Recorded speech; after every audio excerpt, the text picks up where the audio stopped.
زیارت کرتے رہیے، روتے رہیے گا، اپنی مرادیں مانگتے رہیے گا، گریے کو روکیے گا نہیں۔ روایت کہتی ہے زینب اور محمد کے لاشے کے درمیان جگہ بنا کے کہتی ہے کہ میرے ماجا میرے بچے بہت چھوٹے تھے، یہ تو پیزا نے بتایا ہے کہ میرے بچے لڑتے لڑتے فرات کے کنارے پہنچ گئے۔ اتنا سننا تھا، امام حسین جناب زینب کے پاس آئے اور جناب زینب کے پاس آ کے کہتے ہیں زینب تمہارے ان بچوں نے بڑا زخم جگر دیا ہے، میرے بھیا خیریت تو ہے، میرے بچوں سے کوئی غلطی ہو گئی ہے؟ جملہ سنیں گے اللہ بولو، جناب امام حسین کہتے ہیں بہن زینب ان دونوں بچوں سے لشکر یزید پوچھتا رہ گیا تمہارا حسین سے رشتہ کیا ہے؟ ان بچوں نے رشتہ نہیں بتایا، بس اتنا جملہ کہتے ہیں تمہیں رشتے سے کیا مطلب؟ اجرکم اللہ۔ ہاں تھوڑا سا سانس لے لو تاکہ جب اگلی شبیہ آپ کے سامنے برآمد کی جائے تو آپ اس سے زیادہ گریہ کر کے استقبال کریے گا۔ ہاں رونے والوں، اب جو شبیہ تابوت آپ کے سامنے آ رہی ہے، روایت کہتی ہے کہ یہ فروا کی نشانی ہے، دنیا حسن کے دلارے کے نام سے جانتی ہے، مقتل قاسم ابن حسن کے نام سے جانتا ہے۔ روایت کہتی ہے مقتل یہ کہتا ہے کہ صبح عاشور آج کی صبح میں جناب علی اکبر اور جناب عباس آپس میں بات کر رہے تھے تو جناب عباس جناب علی اکبر سے کہہ رہے تھے اے علی اکبر تم میرے مولا وہ آقا پہ قربان نہ ہونا ورنہ میرے مولا وہ آقا کی آنکھوں کی بینائی سے ہو جائے گی۔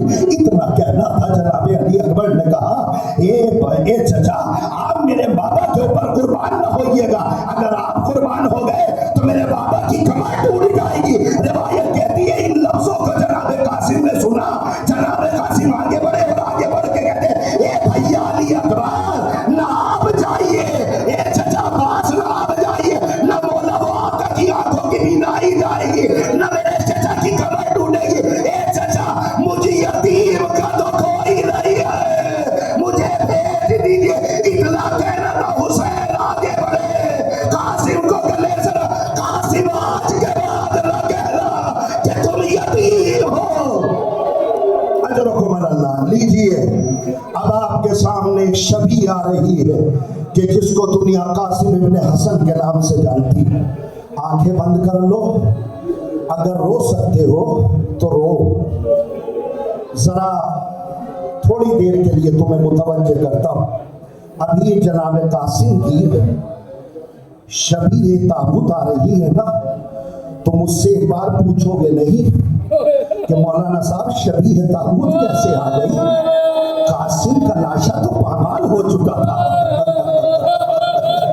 رونے والے رو، قاسم ابن حسن کا جنازہ، ان کے لاشے کی شبیہ آپ کے سامنے آ رہی ہے۔ روایت کہتی ہے مقتل یہ کہتا ہے کہ جناب قاسم جب امام حسین کے سامنے آتے تو پنجوں کے بل کھڑے ہو جاتے ہیں، اور جب خیمے میں جاتے تو ماں ایک جملہ کہتی ہے ابھی زندہ ہو۔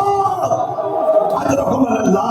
روایت کے جملے لیجیے آپ کے سامنے، قاسم ابن حسن کے روز شبیہ تابوت آپ کے سامنے آ رہا ہے۔ میرے عزیزوں، روایت کہتی ہے کہ جب جناب قاسم مقتل میں گئے ہیں تو عمر سعد، اللہ اس کے خاندان پہ لعنت کرے، یہ کھڑے ہو کے کہتا ہے یہ خاندان بنی ہاشم کا خون ہے، ایسے نہ مارا جائے گا، سب مل کے حملہ کرو۔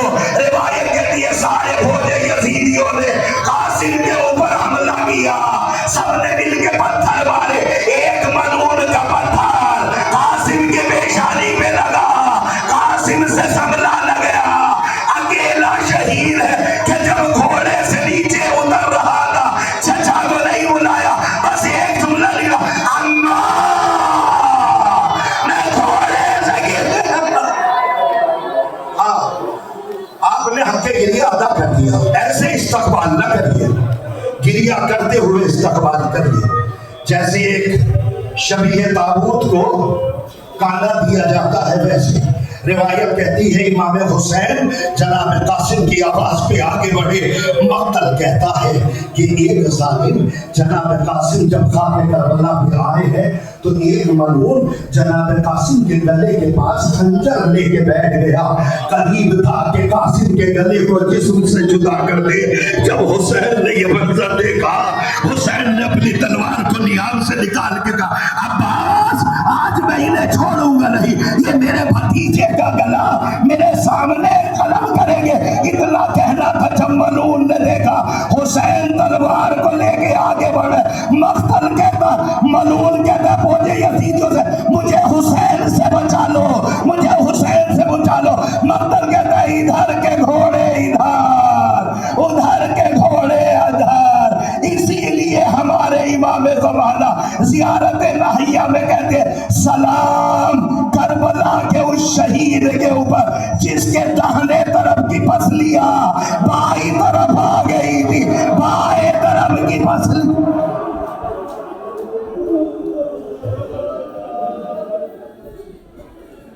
اجرکم اللہ، بس رونے میں کمی نہ کریے، اللہ آواز سے روئیے۔ اب آپ کے سامنے جس شبی کو برآمد ہونا وہ اس شہید کی شبی ہے کہ جس کے لیے حسین کو بڑی ڈھارس تھی۔ حسین کو تو ڈھارس ہی تھی، خیمے کے اندر ساری بیویوں کو بڑی ڈھارس تھی۔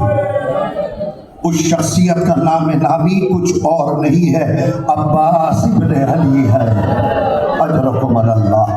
اب آپ کے سامنے عباس ابن علی کی شبی تو نہیں آئے گی مگر علم سامنے آئے گا، برداشت کر لیں گے؟ ایک روایت پڑھوں، اگر گھر تک روتے ہوئے نہ جائیں تو مسائل پڑھنے کا کوئی فائدہ نہیں ہے۔ مقتل کہتا ہے کہ جب عباس کا علم خون میں ڈوبا ہوا، جب خیمے میں آیا تو ہر ایک بیوی رونے لگی۔ جب عباس کا خون میں ڈوبا ہوا علم جب خیمے میں آیا تو ہر ایک بیوی رونے لگی۔ مقتل کہتا ہے بیویاں رو رہی تھی، سکینہ بے ہوش ہو گئی۔ بس کچھ ہی لمحات کے بعد عباس کے جناب عباس کے علم کی شبیہ آپ کے سامنے آئے گی، آپ استقبال کریے گا۔ مقتل کہتا ہے ساری خواتین رو رہی تھی، سکینہ بے ہوش ہو گئی۔ اتنا سننا تھا کہ جناب عباس کا چھوٹا بیٹا، یہ بچے بیٹھے ہوئے ماتم کر رہے ہیں نا، ان کی نظر کر رہا ہوں، جناب عباس کا چھوٹا بیٹا اٹھا، جناب سکینہ کے پاس آیا اور آ کے کہتا ہے سکینہ یہ بتاؤ جب سے میرے بابا کا علم خیمے میں آیا ہے تم بے ہوش کیوں ہو رہی ہو؟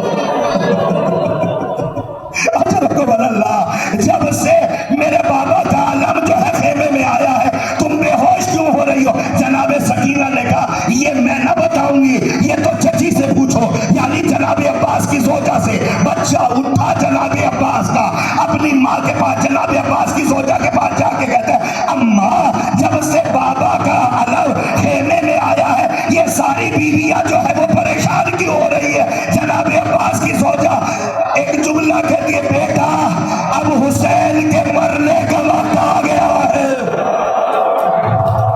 اتنی زور سے رو کہ آواز کربلا تک پہنچے۔ اب آپ کے سامنے شبی آنے جا رہی ہے، استقبال کریے گا۔ مقتل کہتا ہے، روایت کہتی ہے کہ جناب عباس کی زوجہ کہتی ہے بیٹا اب حسین کے مرنے کا وقت آ گیا ہے۔ جناب عباس کا چھوٹا بیٹا فضل آگے بڑھ کے پوچھتا ہے کہ اماں مولا وہ آقا حسین کو کون مارے گا؟ جناب زینب کی زوجہ کہتی ہے بیٹا جب لشکر کا علمدار مر جاتا ہے تو لشکر کے سردار کی باری آتی ہے۔ اجرکم اللہ، آپ تھک گئے، دل کھول کے روئیے گا۔ اے بیٹا جب لشکر کا علمدار مر جاتا ہے تو لشکر کے سردار کی باری آتی ہے۔ بچہ آگے بڑھ کے کہتا ہے اماں اگر آج بھی کوئی علمدار بن جائے تو کیا حسین بچ جائے گا؟ اگر آج بھی کوئی علمدار بن جائے تو کیا آپ کا حسین بچ جائے گا؟